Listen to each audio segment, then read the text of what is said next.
Mixie పట్టేసుకున్నాను కదండి paste, ఇందులో వేసేసుకోవాలి శుభ్రంగాను.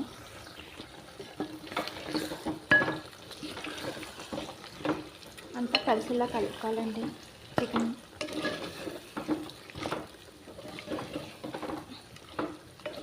ఇలా వేసుకుంటే గ్రేవీలా ఉంటుంది, చాలా బాగుంటుంది మిక్సీ పట్టేసుకుంటేనే.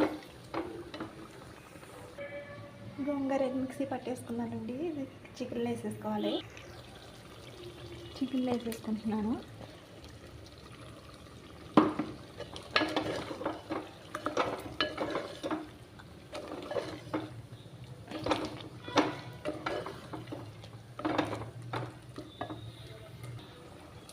దీంట్లో ఒక 2 టేబుల్ కరివేపాకు కూడా వేసేసుకోవాలండి.